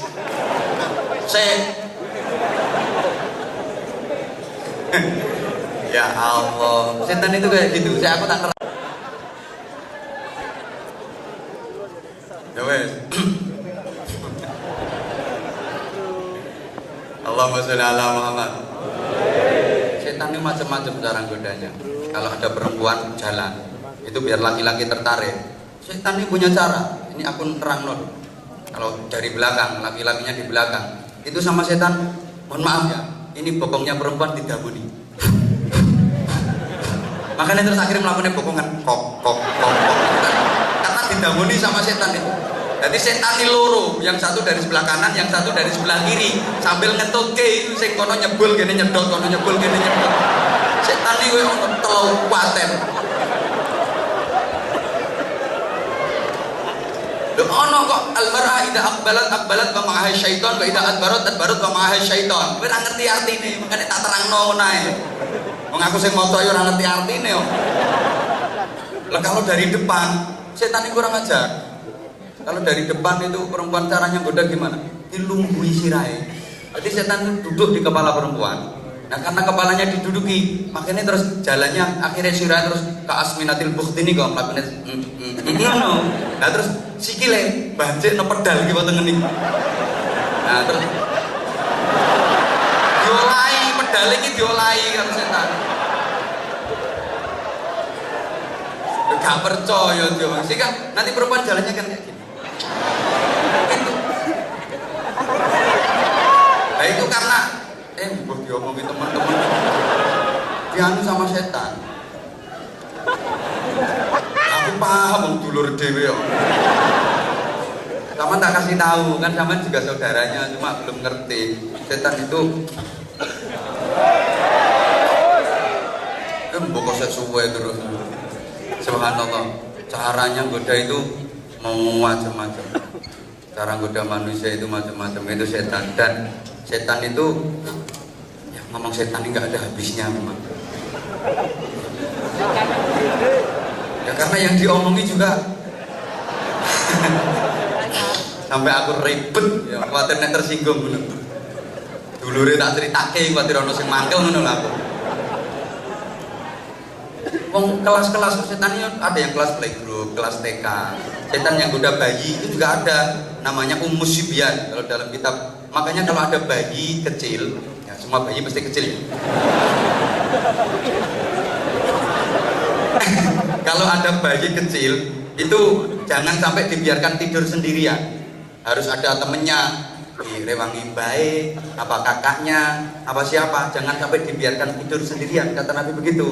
Mudah digoda setan yang namanya Ummus Sibyan. Tapi setan yang goda orang hebat lain lagi. Ada seorang sahabat itu namanya Abdullah bin Ummi Maktum, salah satu muadzin Rasulullah. Suaranya enak. Tapi sahabat ini mempunyai keterbatasan fisik. Beliau buta. Tapi rajin sholat jamaahnya. Nah karena kondisi buta, setiap berangkat sholat jamaah itu pakai tongkat. Orang buta. Nah, satu ketika waktu Abdullah bin Ummi Maktum ini berangkat sholat jamaah sambil tuk bawa tongkat kayak gitu, dia kesandung batu besar, geludak, kepalanya terantuk batu, berdarah. Ini cara sampeyan arep budal nyang masjid kok tiba sirai kubra, kira-kira terus nyang masjid apa balik mulai?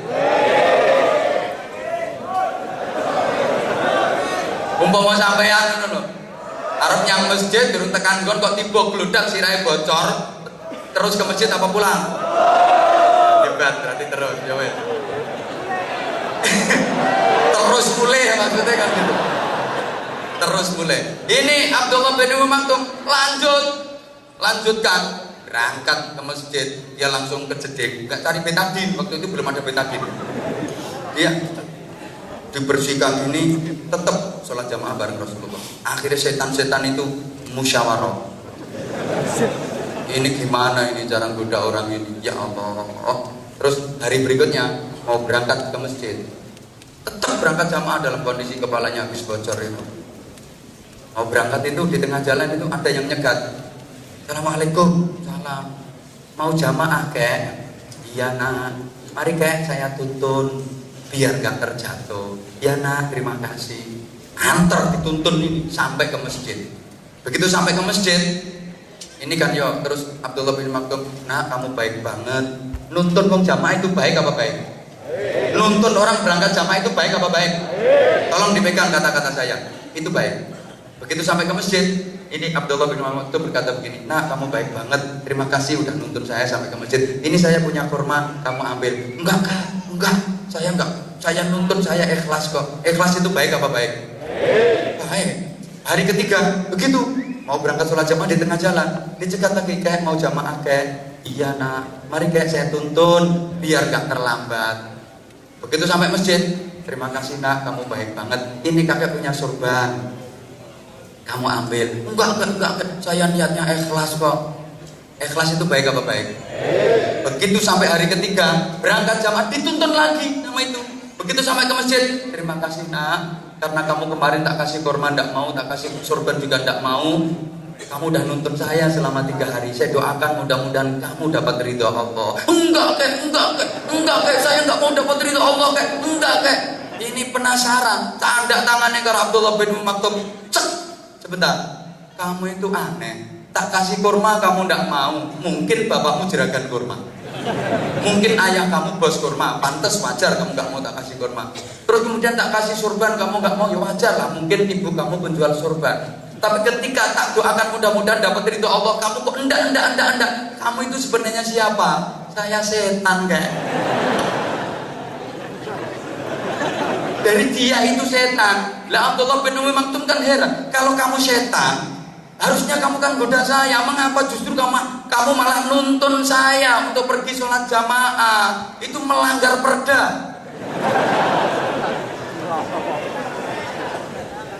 Oh kamu setan kok malah nuntun saya berangkat sholat jamaah? Apa jawab setan? Kayak 3 hari yang lalu kakek mau berangkat jamaah kan kesandung batu sampai terjatuh kepala berdarah-darah. Iya bener, itu yang jadi batu aku kek. Aku memang sengaja jadi batu menghalangi jalan kakek biar kakek terjatuh. Glodak begitu terjatuh biar gak jadi berangkat sholat jamaah. berbalik mulai, makanya aku dadi watu biar kakek terjatuh. Kalau udah terjatuh berdarah kan nggak jadi sholat jamaah, kembali pulang. Ternyata kakek tetap aja berangkat sholat jamaah karena kakek habis terjatuh dan terus tetap berangkat sholat jamaah. Dosa kakek yang di langit itu dihapus separuh. Lah ini kalau kakek jatuh lagi iso-iso entek dosamu, makanya tak tuntun ben ora tiba. Lagi ini sampai tiba nek layon entek dosamu lunas, makanya ben ora tiba tak tuntun. Setan ini sampai kayak gitu.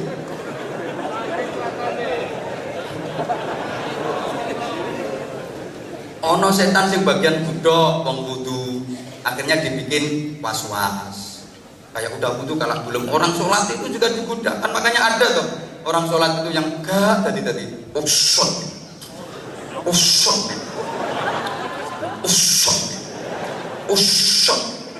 yang lain udah jalan waduh dene usal usut, bahkan udah takbir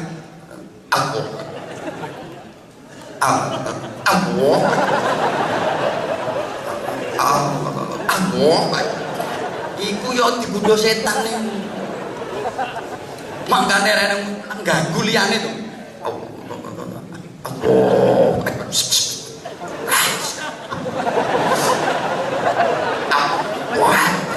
Kan dadi maneh. Lek ana salat model ngono ku jongkrokno ae le kesempet. Iya.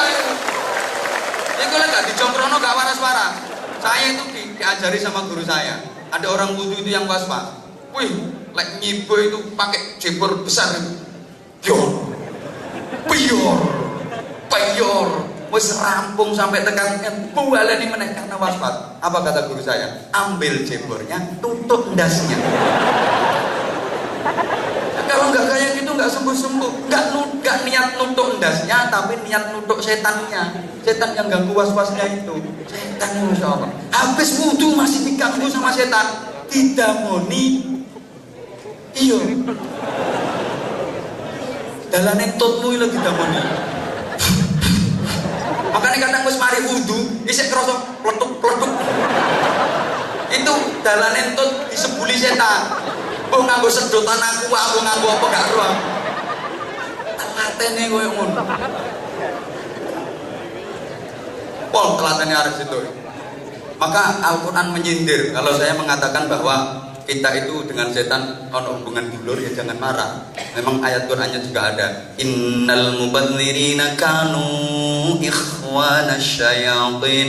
Sesungguhnya orang-orang yang boros, menghambur-hamburkan hartanya, mereka itu adalah saudaranya setan.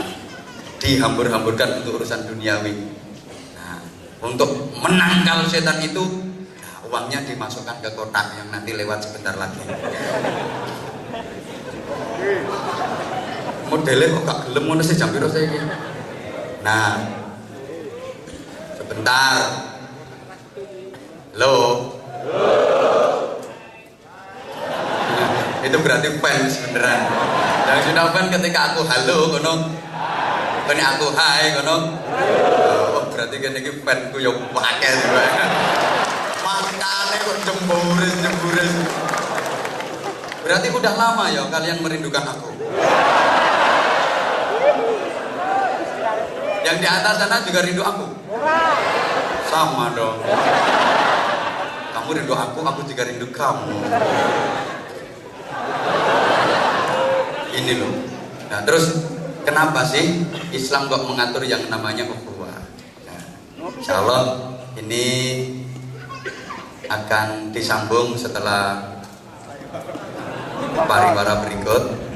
Sponsor itu semua truk. Ini nyumbang kabeh ora. Karena ini ada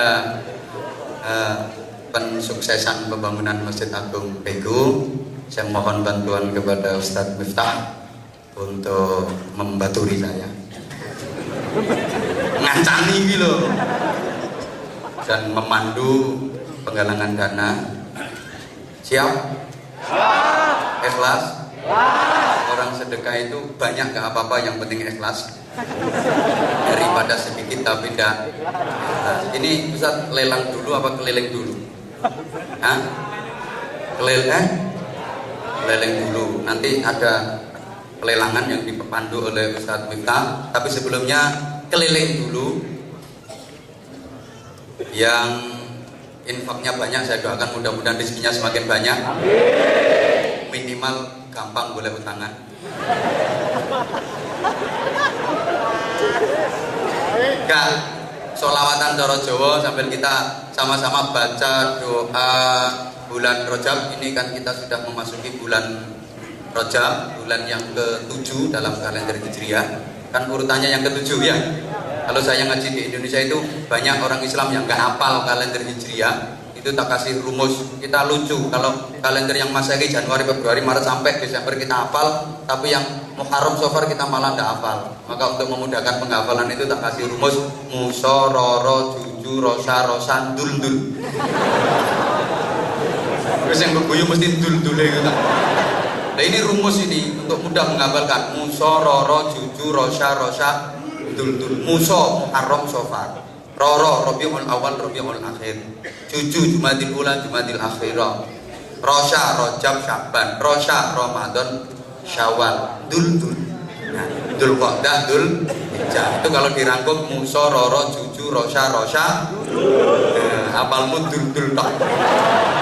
Berarti Rajab itu kalau diurut menempati urutan bulan yang ke-7, Sya'ban ke-8, Ramadan ke-9. Urutan. Aja kaya dagelan iki pelawak, ngitung mulane durut tekan dhuwur. Pulau Jawa. Suro, Sapar, Mulut. Mulut iki tipe cangkem. Suro, Sapar, Mulut. Batu mulut Jumatil Awal, Jumatil Akhir, Rejeb. Ruah, Poso, Sawal, Selo besar. Enggak bener. Itu ngawur kok itu. Lah di bulan ini kita dianjurkan Nabi untuk memperbanyak doa, dan saya yakin semuanya doanya udah hafal. Sambil infaknya nanti keliling. Ini untuk pembangunan masjid. Man bana masjidan banallahu lahu baitan fil jannah. Siapa yang membangun masjid ikut berpartisipasi lillah karena Allah, maka Allah akan membangunkan istana untuknya di surga. Nah istananya berupa apa? Ya tergantung seberapa nominalnya. Dan ingat, saya sering sampaikan bahwa surga itu jannatun tajri min tahtihal anhar. Di bawahnya mengalir sungai-sungai yang ladzatal lisyaribin. Ada dari khamr, ada dari susu, ada dari madu yang luar biasa nikmatnya. Tinggal nyeduk saja. Nek akeh. Nek titik yang dilan tok iku maya. Dolit dilan. Sing iso nyeduk yo 1 juta. Ya minimal separuh gaji lah. Nah, gitu nanti ada bonusnya jaket itu dapat jaket bonus di sini, dan juga dapat gedung di surga, dan juga dapat subhanallah tajri min tahtihal anhar. Wong ibadahku wis gak karo-karuan. Arep jagake apa lek jagake sedekah. Orang itu kalau meninggal itu sambatnya gini. Ditenono iki sok ben potong namu ngono iku modele.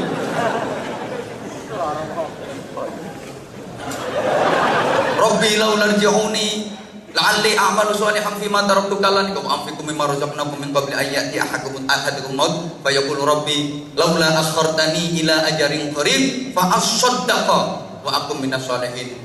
Merintih, ya Allah, tundalah kematianku sebentar saja ya Allah, sebentar saja. Kenapa dia merintih minta ditunda kematiannya? Fa asaddaqa, saya akan bersedekah ya Allah, saya akan bersedekah. Kenapa? Karena orang menjelang kematian itu sudah diketokkan, udah ditunjukkan nama Allah bahwa sedekah itu luar biasa, bisa menolong, bisa membela, pahalanya luar biasa. Dia nggak ngomong saya akan melakukan wiridan ini, saya akan melakukan ibadah ini, tidak, tapi saya akan bersedekah. Bukan kok saya kalau dihidupkan lagi saya akan berangkat umroh, saya akan pergi haji, enggak, tapi fa'as-sadaqah. Karena memang mesti diketokke betapa sedekah itu punya nilai yang luar biasa. Yo nyelametkeun nang donya, yo nyelametkeun nang akhirat. Kepinginnya seperti itu. Nah, di sana juga ada bidadari yang cantik-cantik luar biasa. Mosok bidadari kok mek 1000.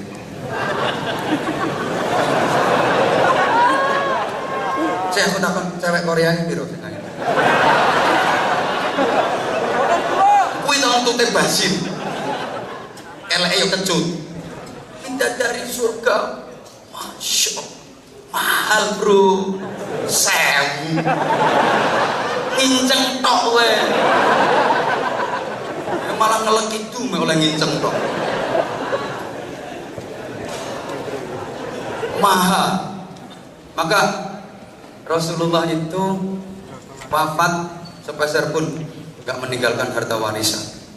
Karena kenapa? Semua kekayaan Rasulullah dibawa ke akhirat.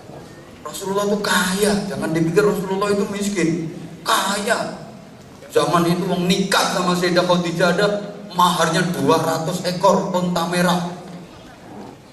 Terus saya kira limusin gitu. 200 enggak yo 10 dealer. Zaman kira-kira so nek nikah mahare piro? Saya ketemu sak legeke.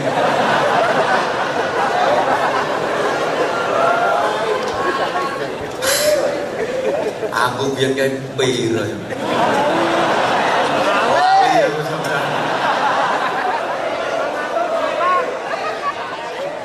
Apa ngomong saya mangat tuh? Menyek kakean. Subhanallah.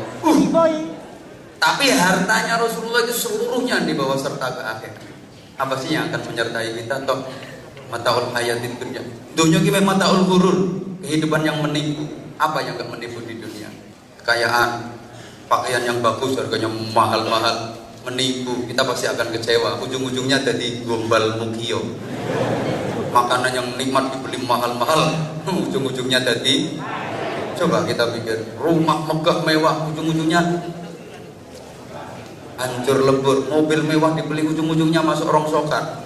Semuanya, istri cantik, senom ayu, tuwe, guyu zaman Melayu.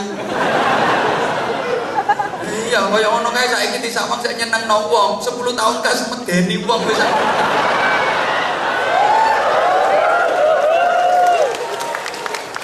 Ora usah tepuk tangan, kok potonganmu ya padha.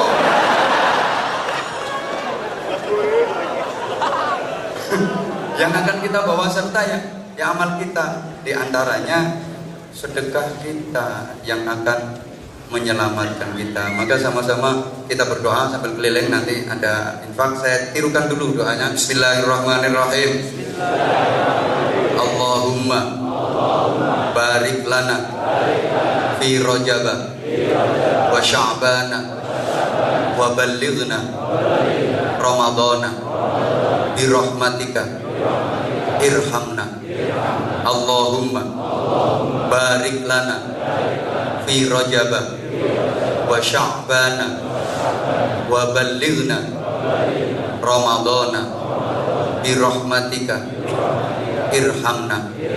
Allahumma barik lana fi rajaba wa sya'bana wa ballighna ramadana bi rahmatika irhamna. Ini kalau diartikan Allahumma ya Allah barik, berikanlah keberkahan, tambahan kebaikan lana kepada kita semua fi rajaba, di dalam bulan Rajab ini, wa sya'bana, dan di dalam bulan Sya'ban, wa balligh, dan sampaikanlah, wa ballighna, sampaikanlah kami ya Allah Ramadana, sampai ke bulan suci Ramadan. Ini ungkapan doa kita akan kerinduan kita bisa sempurna, kita menjalani bulan Ramadan sampai sempurna. Amin Allahumma. Diawali dengan semangat Rajab, diawali dengan semangat Sya'ban, sambil berinfak. Modelnya kok wabut. Ingat di dompetmu ada setan. Ketika jodoh sama si ngomong, setannya jawab. Ketika mau nyambut kok terasa berat banget. Kalau kepingin aku datang lagi ke sini, pecahkan rekor yang selama ini udah terjadi. Kalau kemarin misalnya infaknya dapat sekian, kali ini harus lebih banyak dari yang kemarin. Kalau nggak seperti itu mungkin sulit untuk mendatangkan.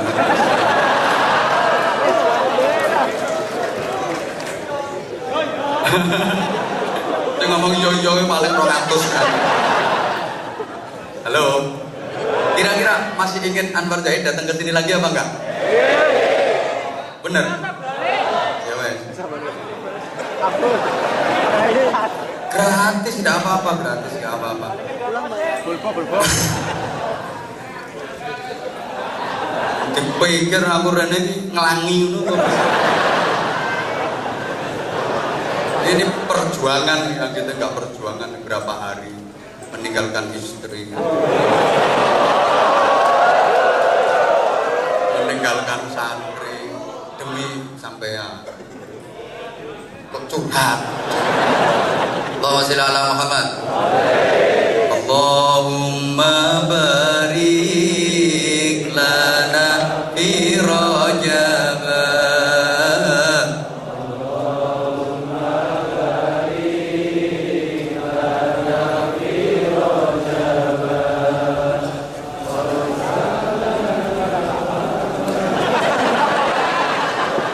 Ganti lagune di pakai apal kae.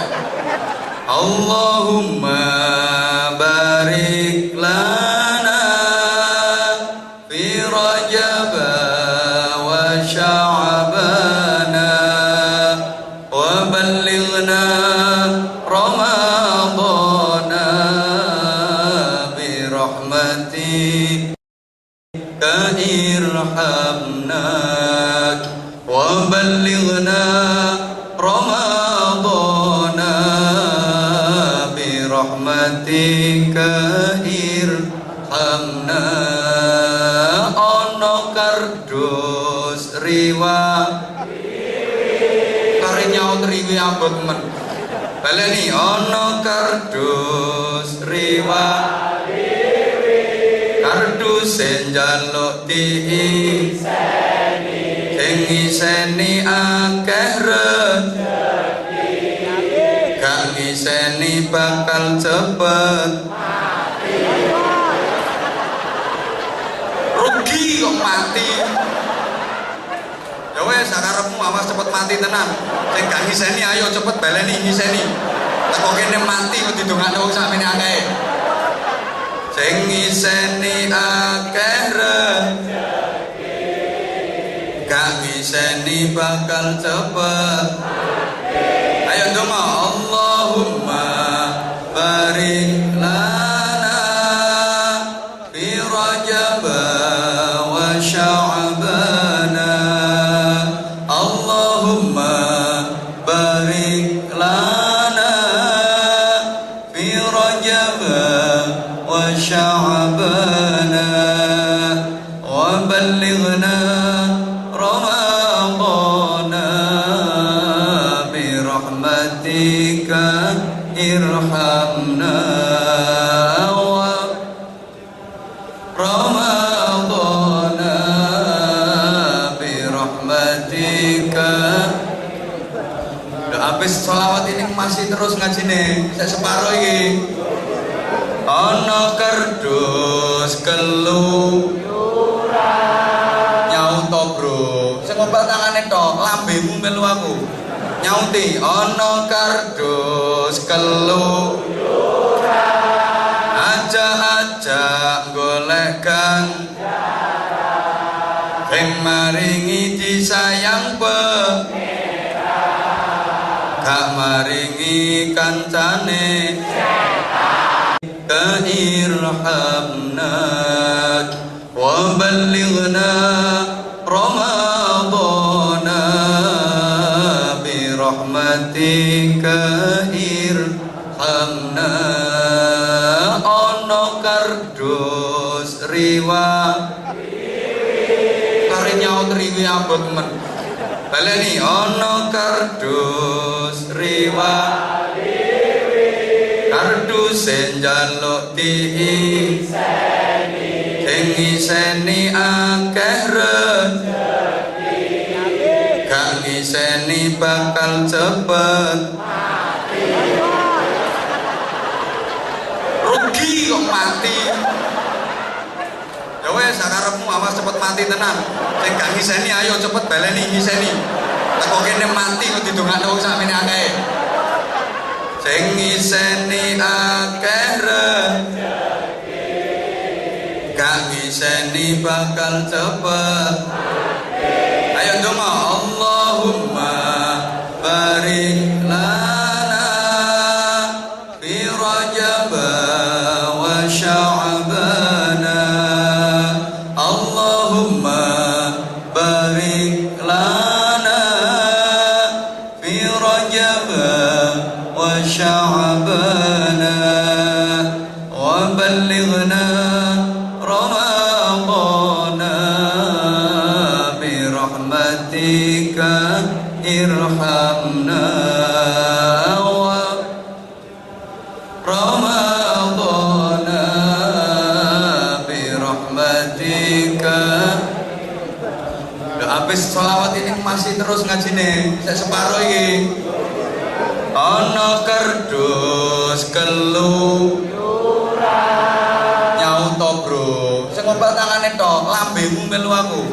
Nyauti ana kardus kelu aja golek sing maringi disayang